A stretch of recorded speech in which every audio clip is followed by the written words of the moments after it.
అందరికీ నమస్కారం.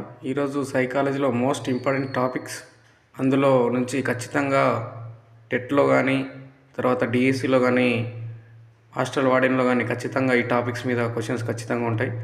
సో ఈ టాపిక్స్ ఖచ్చితంగా చదవాల్సిన టాపిక్స్.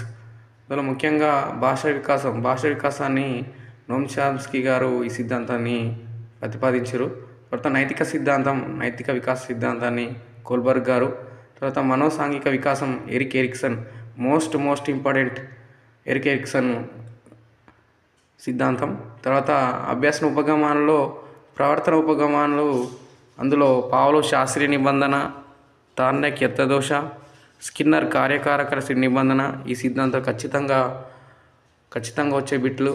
తర్వాత నెక్స్ట్ గెస్టల్ట్ వాద ఉపగమానాల్లో కోహ్లర్ కోఫ్కా అభ్యాసన సిద్ధాంతాలు ఖచ్చితంగా చూసుకోవాల్సినది. తర్వాత నిర్మాణాత్మక ఉపగమానాల్లో పియాజే వైగాట్స్కీ సంజ్ఞానాత్మక అభ్యాస సిద్ధాంతాలు.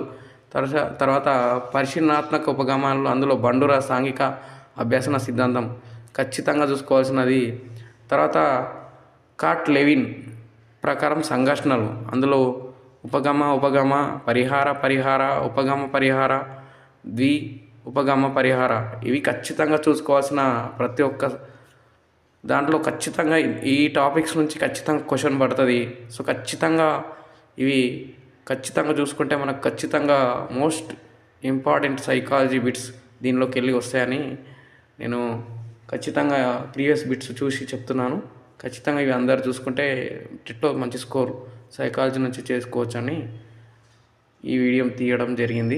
Thank you very much. ఉపాధ్యాయులు ఖచ్చితంగా పెట్టుకోవాల్సినది ఏంటంటే, ప్రతి ఉపాధ్యాయులు ఏం చేయాలంటే సైకాలజీలో ఖచ్చితంగా వచ్చేది ఏంటంటే చిన్నపిల్లల అభ్యాసన మార్పు, తర్వాత విద్యార్థుల ప్రవర్తనలో తీరు, తర్వాత పిల్లల్లో వైయక్తిక భేదాలు ఖచ్చితంగా ముఖ్యమైనది. అంటే పిల్లల్లో వైయక్తిక భేదాలు ఎలా ఉన్నాయని, తర్వాత ప్రతి ఉపాధ్యాయుడు పిల్లల మనోసాంఘిక పరిణామాలు, ఇవి ఖచ్చితంగా ఏ ఉపాధ్యాయుడైనా బోధించే విధానంలో ఒక పిల్లవాని మనస్తత్వాన్ని ఎలా చూసుకుంటారనే ఆ టాపిక్ ఖచ్చితంగా వస్తుంది. కాబట్టి మన సైకాలజీలో విద్యార్థుల యొక్క మనస్తత్వాన్ని, మనోసాంఘిక వికాసాన్ని ఎలా పరిణామం చెందుతుందో అది ఖచ్చితంగా అతి ముఖ్యమైనది. ప్రతి ఉపాధ్యాయునికి చాలా అవసరం అన్నమాట సైకాలజీలో.